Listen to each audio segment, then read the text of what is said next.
제76회 서황은 면수에서 대판 싸우고 관운장은 패에서 맥성으로 달아나다.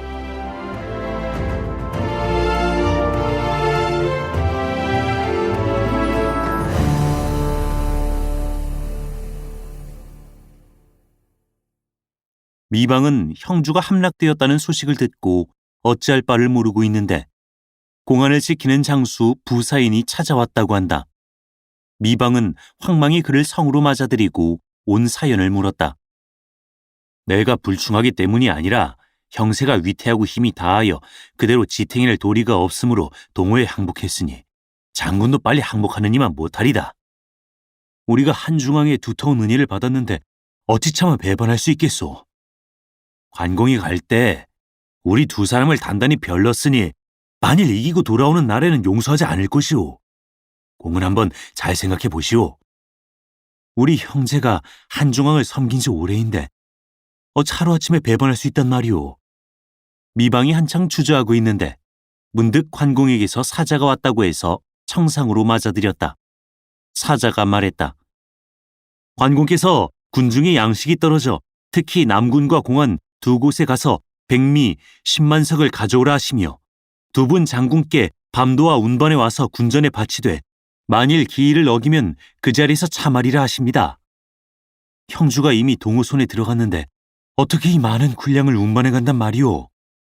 미방이 깜짝 놀라 부사인을 돌아보는데 부사인은 소리를 가다듬어 뭐 주저할 게 있단 말이오 하고 칼을 빼 그 자리에서 관공의 사자를 베어버렸다.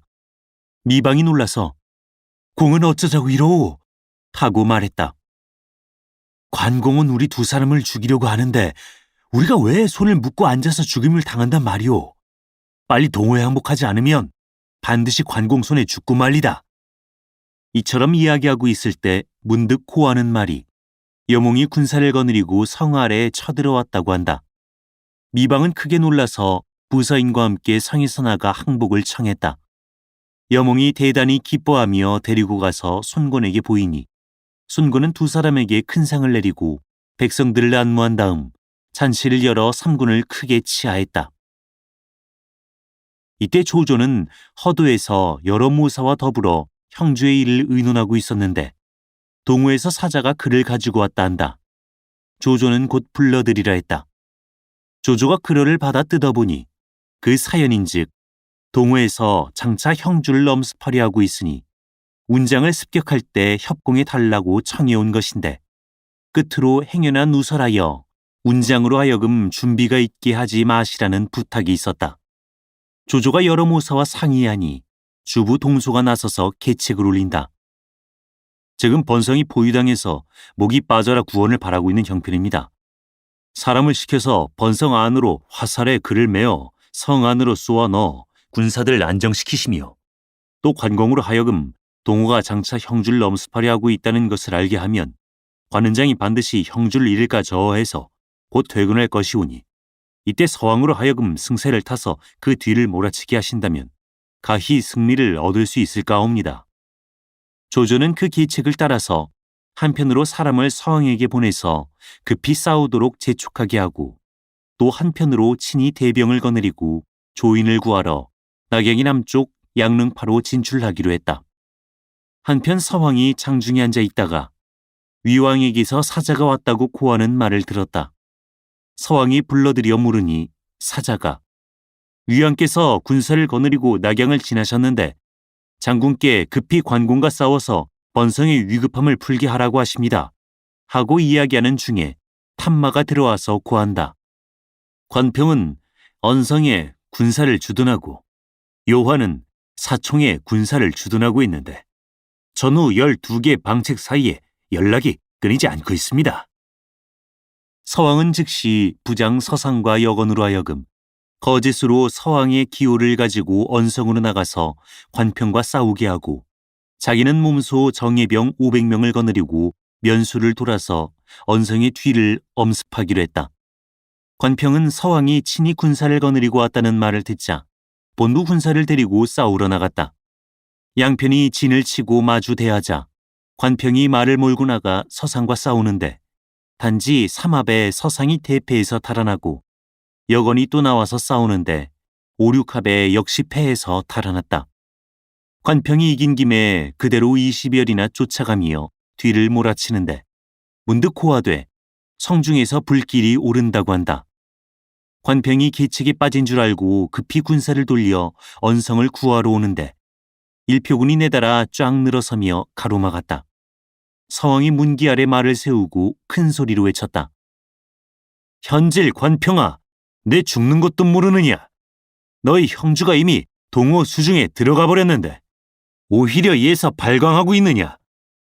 관평은 크게 노하여 칼을 휘두르며 말을 몰아 서왕에게로 달려들었다. 그러나 서너 합도 채 못 어울렸는데 삼군의 고함 소리가 진동하며 언성 안에서 갑자기 화강이 크게 일어났다. 관평은 싸울 마음이 없어 큰 길로 뚫고 나가 사총채로 도망쳐가니 요하가 맞아들여 묻는다. 형주가 여몽에게 점령당했다는 소문이 있어서 군심이 참못 황황하니 어떻게 하면 좋겠소? 그것은 필시 누군가 지어낸 말이오. 군사 가운데 다시 그런 말을 하는 자가 있거든 참해버리시오. 이렇듯 말하는데 호련 유성마가 들이닥치며 서왕이 군사를 거느리고 정북 제1둔을 치러 왔다고 고한다. 제1둔을 잃고 보면 다른 영체들을 어떻게 보전하겠소? 이곳은 면수를 의지하고 있어서 적병이 감히 오지 못할 것이니 장군은 나와 같이 제1둔을 구하러 갑시다. 관평의 말에 요한은 자기 수하의 장수를 불러서 분부했다. 너희들은 영체를 굳게 지키고 있되 적병이 오거든 곧 불을 들어 올려 신호하라. 이 사총체는 녹각이 10겹으로 둘러쳐 있어 나는 새라도 들어오지 못하는데 어찌 적병을 염려하겠습니까? 이에 관평과 요한은 사총체의 정예병을 모조리 거느리고 제1둔으로 달려갔다. 관평은 조병이 낮은 산 위에 주둔하고 있는 것을 보고 요하에게 말했다. 서왕의 군사 주둔에 놓은 꼴이 지형상 이롭지 못하니 오늘 밤 군사를 끌고 가서 기습하면 좋겠소. 장군은 군사를 반만 나누어 가시오. 나는 남아서 본체를 잘 지키고 있으리다. 그날 밤에 관평은 일치군을 이끌고 서왕의 영체로 쳐들어갔으나 단 한 사람도 볼 수가 없었다. 관평이 그제야 계책임을 알고 급히 군사를 끌고 물러나오는데 좌편에서 서상이 나오고 우편에서 여건이 나와 좌우에서 협공한다. 관평이 대패해서 영체로 도망쳐오는데 조병이 승세를 타서 뒤를 쫓아 사면으로 에워싼다. 관평과 요한은 배겨내지 못하고 진을 버리고 곧장 사총체를 바라고 뛰었다. 그러나 멀리서 바라보니 영체 안에서 불길이 오르고 있었다. 급히 달려 영체 앞에 가서 보니 영체에 꽂혀있는 깃발이 모두 조병의 것이었다.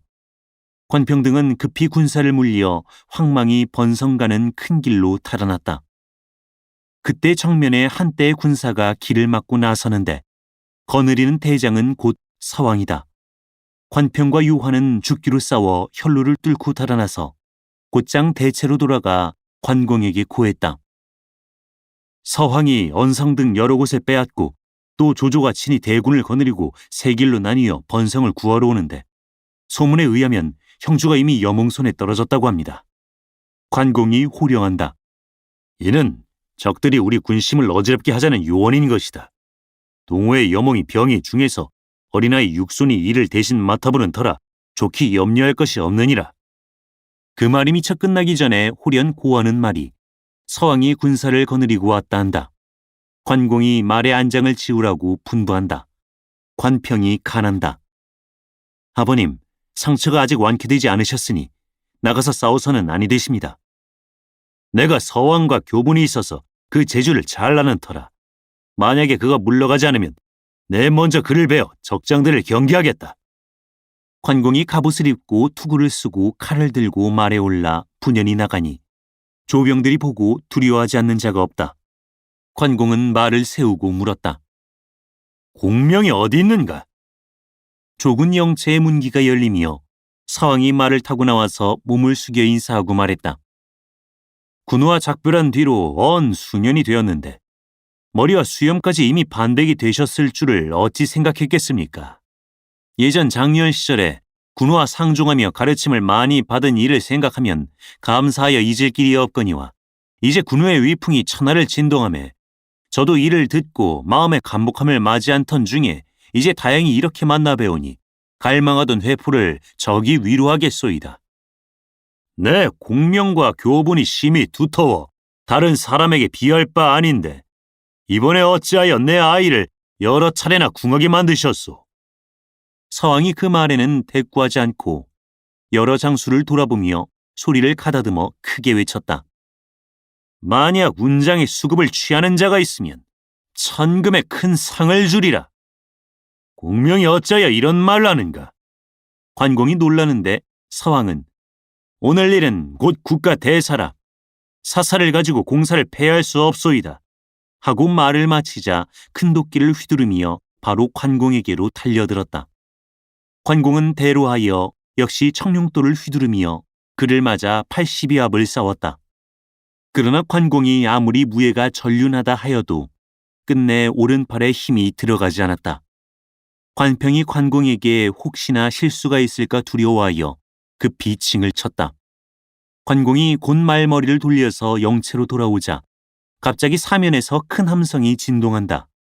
이는 원래 번성의 조인이 조조의 구원병이 당도한 것을 알고 군사를 데리고 성에서 지쳐나와 서왕과 화합하여 좌우에서 합공한 것이었다.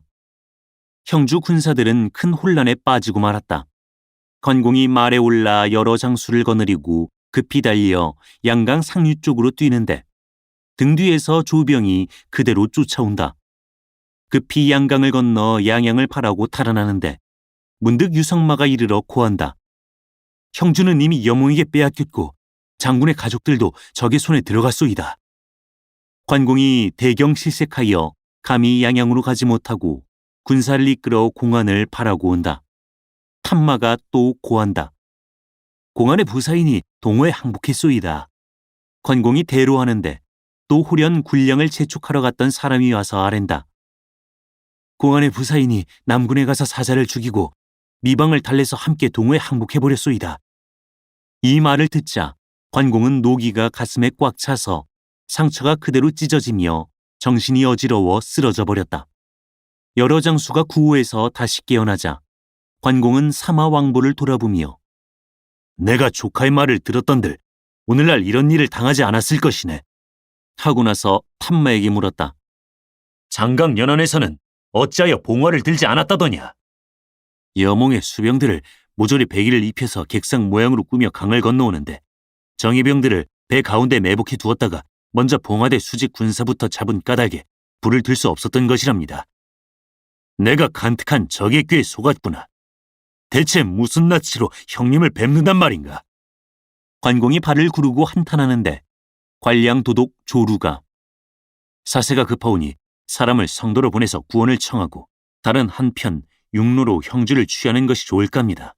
하고 권해서 관공은 그의 말을 따라 마량과 이적에게 글 3통을 주어 밤도와 성도로 가서 구원을 청하게 하고 한편으로 군사를 끌고 형주를 취하러 가는데 친히 전대를 거느리어서 먼저 가고 요화와 관평으로는 뒤를 끊게 했다.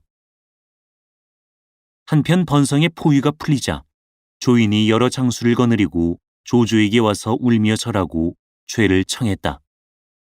이는 천수라. 너희들의 죄가 아니다. 조조는 오히려 삼군에게 큰 상을 내리고 친히 사총체에 가서 주위를 한 차례 자세히 돌아본 뒤에 여러 장수를 향하여 말했다. 형주 군사가 해자를 깊이 파고 녹각을 몇 겹으로 둘러쳐 놓았는데 서공명이 용케도 그 속을 뚫고 들어가서 점령했어. 내가 30여 년 군사를 써오면서도 감히 한 번도 군사를 멀리 몰아 적중에 바로 들어가지 못했었는데 공명은 참으로 담력과 식견이 아울러 월등한 사람이요. 여러 사람은 모두 탐복했다. 조조가 군사를 마파로 돌려서 그곳에 진을 쳤다. 이때 서왕이 군사가 당도해서 조조가 친히 맞으러 영체 밖에 나갔는데 보니 서왕의 군사들은 대우가 정연하게 행진하며 조금도 창란함이 없다. 조조는 크게 기뻐하며 칭찬했다. 서 장군은 참으로 서안의 명사 주화부에 풍도가 있도다. 조조는 서왕을 봉해서 평남 장군으로 삼고 하우상과 함께 양양을 지켜 관공의 군사를 막게 했다. 그리고 조조 자신은 아직 형주가 완전히 평정되지 않은 까닭에 그대로 군사를 마파에 주둔해 놓고 소식을 기다리기로 했다. 이때 관공은 형주 노상에서 진퇴양난하여 조루에게 말했다. 지금 앞에는 동호 군사가 있고 뒤에는 조조 군사가 있으며 우리는 그 가운데 들어가 있는데 구원병이 오지 않으니 이를 어쩌면 좋나. 지난날에 여몽이 육구에 있을 때 일찍이 군우께 글을 올려 두 집이 좋은 정의를 맺고 함께 조적을 주민하자 했었는데 이제 도리어 조조를 도와서 우리를 넘습하니 이는 완연히 배신하는 행위입니다. 군우께서는 잠시 이곳에 군사를 주둔하시고 여몽에게 사자를 보내시되 글로써 그 신이 없음을 책망하셔서 그가 어떻게 대답하는지 보는 것이 좋겠습니다. 관공은 그 말을 조차 글을 써서 사자에게 주어 형주로 가게 했다. 한편 여몽은 형주에서 영을 내려 형주 각군에 관공을 따라서 출정한 장졸의 집을 동호 군사들이 함부로 들어가지 못하게 하며 직분에 따라 양미를 나누어 주고 또 병자에게는 의원을 보내 치료해 주니 출정한 장졸들의 집에서는 그 은혜에 감격해서 다 안도하고 조금도 동요하지 않았다. 이때 문득 관공의 사자가 왔다고 고해서 여몽은 성 밖에 나가 그를 맞아들여 빈객으로 대접했다. 사자는 여몽에게 글을 전했다. 여몽은 그러를 보고 나자 사자를 향하여 내가 전일에 관장군과 좋은 정의를 맺으려 했던 것은 곧 나 한 사람의 생각에서 한 일이고 오늘의 일로 말하면 주군의 분도를 받고 하는 것이라 내 마음대로 할 수 없으니 사자는 부디 돌아가서 관 장군께 좋게 말을 올려주시오. 하고 연석을 베풀어 융숭하게 대접하고 관사로 보내서 편히 쉬게 했다. 출정한 장졸들의 집에서는 관사로 안부를 물으러 와서 편지를 부탁하는 사람도 있고 혹은 말로 소식을 전해달라는 사람도 있는데 모두 집안에 무고하고 의식이 부족하지 않다고 말했다. 사자가 여몽에게 하직을 고하자 여몽은 친히 성 밖까지 나와서 그를 배웅해 주었다. 사자는 돌아와서 관공에게 여몽의 말을 전한 다음에 형주 성안 군우의 가족들과 여러 장수의 가솔이 다 무고하고 의식의 공급이 떨어지지 않는 모양이옵니다. 하고 듣고 본 바를 아뢰었다. 관공은 그 말을 듣자 대로해서 이것은 간사한 도적놈의 계교다. 내가 살아서 이 도적놈을 죽이지 못하면 죽어서라도 반드시 죽여 내 한을 풀겠다. 하고 사자를 꾸짖어 물리쳤다. 사자가 영체에서 나가니 여러 장수가 모두 와서 각기 자기 집안 소식을 물었다. 사자는 일일이 여러 집이 다 무고하며 여몽이 그들을 지극히 돌봐준다는 말을 하고 부탁받아서 가져온 편지들을 여러 장수에게 나누어 주었다. 이로 말미암아 장수들은 모두 기뻐했고 다들 싸울 마음이 없어지고 말았다. 관공이 군사를 거느리고 형주를 취하러 가는데 행군하는 사이에도 장수와 군사들이 형주로 도망쳐가는 자가 많았다. 관공이 더욱 노하여 군사를 재촉해 앞으로 나아가는데 갑자기 함성이 크게 진동하며 일표군이 내따라 앞길을 가로막으니 거느리는 대장은 곧 장음이다. 장음이 말을 멈추고 창을 꼬나잡으며 큰 소리로 외친다. 운장은 어찌하여 빨리 항복하지 않는가? 나는 한해 장수거니 어찌 도적에게 항복할 수 있으랴? 관공은 꾸짖고 곧 말을 몰아 칼을 휘두르며 바로 장음과 싸우는데 삼합이 못되어 장음이 패해서 달아났다. 관공은 칼을 들고 그 뒤를 쫓았다.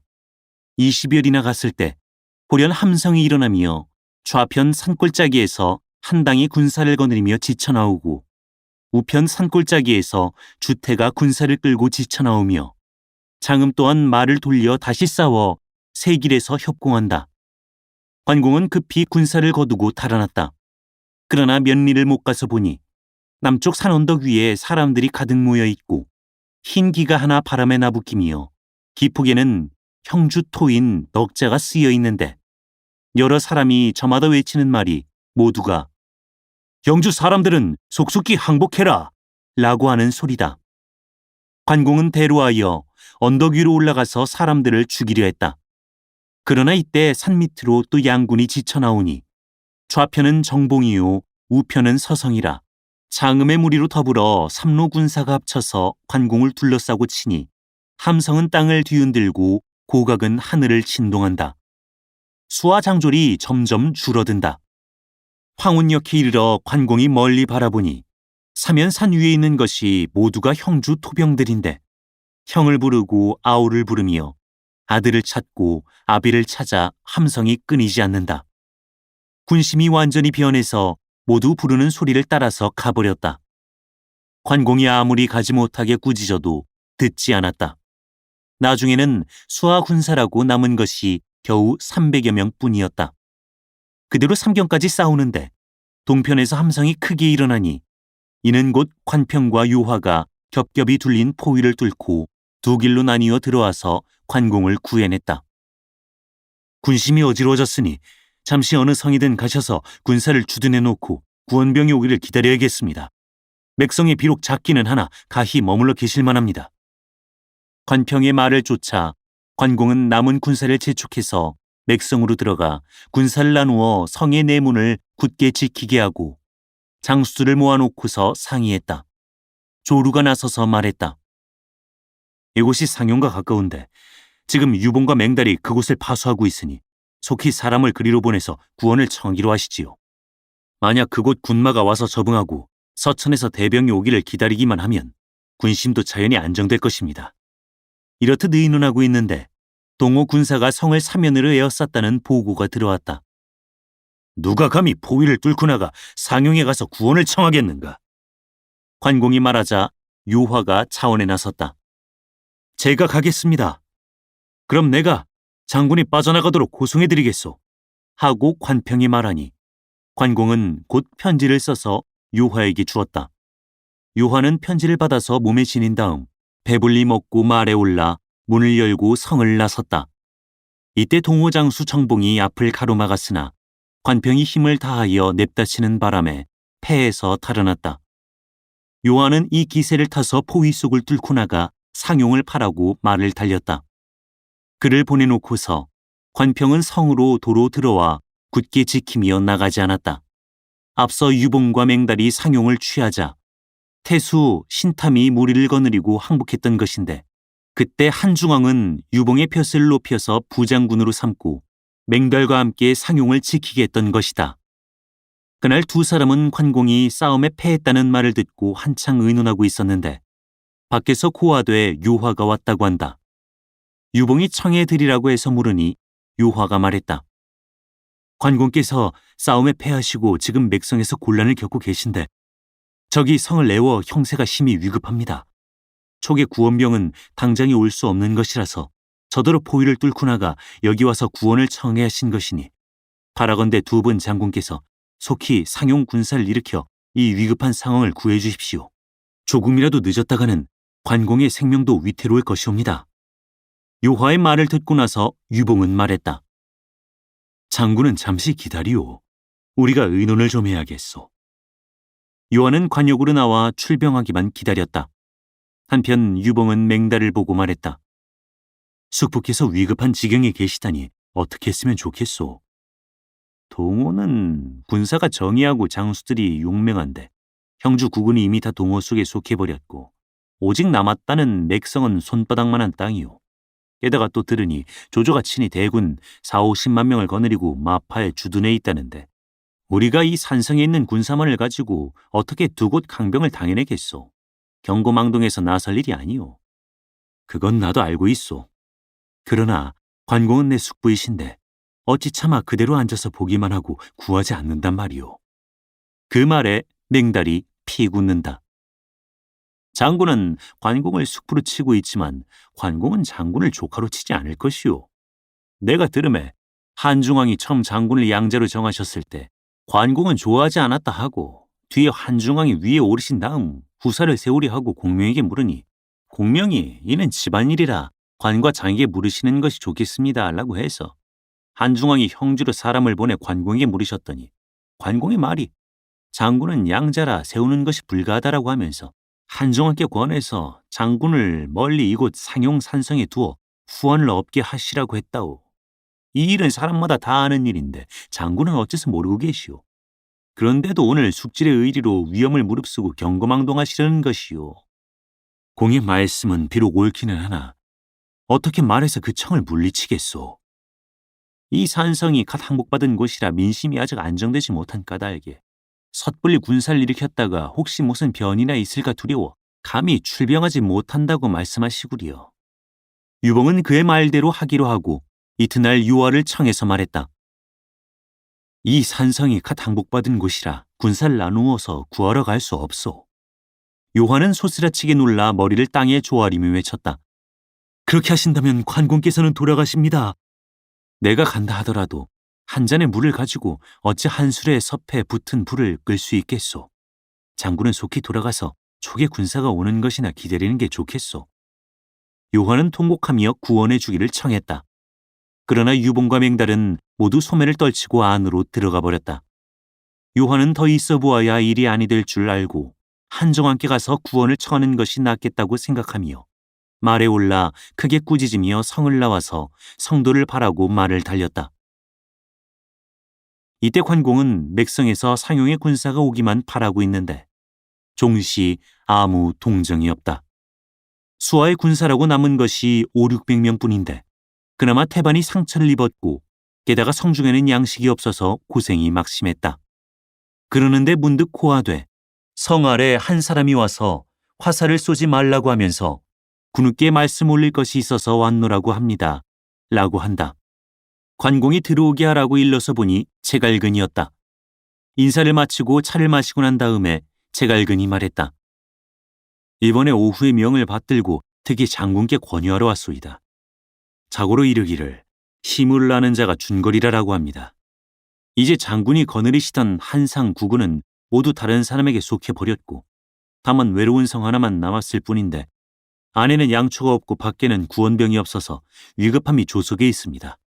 그런데 장군은 어찌하여 내 말씀대로 오후에게 귀순하여 다시 형양의 주인이 되며 가곤을 보존하려 아니하십니까? 부디 군우는 잘 생각해 보십시오. 관공은 정색하고 말했다. 나는 해령 땅의 일개 무부로 우리 주공은 그런 나를 수족같이 대해주시어 은혜를 입었으니 어찌 의리를 저버리고 적국에 몸을 던지겠소. 성이 깨지면 죽음만이 있을 뿐이요. 옥은 깨뜨릴 수는 있어도 그 흰 빛을 바꿀 수 없고 대나무는 불에 살을 수는 있어도 그 절개를 휘기할 수는 없는 것이라 하오. 내 이 몸은 비록 죽어도 이름은 가히 죽백에 남을 것이오. 그대는 여러 말 말고 속히 성에서 나가시오. 내 한 번 손권과 죽기로 싸워볼 것이오. 오후께서는 군우와 혼인을 맺으시며 힘을 모아 조조를 깨뜨리고 함께 한시를 붙들어 세우자고 하시는 것이지 다른 뜻은 없으십니다. 그런데 군우는 어째서 이처럼 고집만 부리십니까? 그러나 그 말이 미처 끝나기도 전에 관평이 칼을 빼어들고 앞으로 나와서 제갈근을 베려고 했다. 관공은 이를 만류하여 그의 아우 공명이 서축에서 내 백부를 섬기는 터이니 이제 만약 그를 죽이면 이는 형제의 정을 상하는 것이다. 하고 좌우를 시켜서 제갈근을 쫓아내게 했다. 제갈근은 얼굴에 부끄러운 빛을 띠고 말을 타고 성에서 나가 오후에게 돌아가 아뢰었다. 관공의 마음이 철석 같아서 말로 달래지 못하겠습니다. 참으로 충신이로군. 그렇다면 이를 어찌해야 하느냐? 여범이 말했다. 제가 한번 그 기륭을 점쳐보겠습니다. 손권은 즉시 점을 치게 했다. 여범이 손에 시초를 잡아 한 궤를 얻으니 곧 지수사계라 또 현무 쪽으로 원수가 멀리 달아난다는 의미의 점괘가 나왔다. 손권이 여몽을 보고 물었다. 원수가 멀리 달아난다는 궤가 나왔는데 경은 어떤 계책을 써서 이를 사로잡으려오? 여몽이 웃는다. 궤가 바로 제 생각한 바와 같습니다.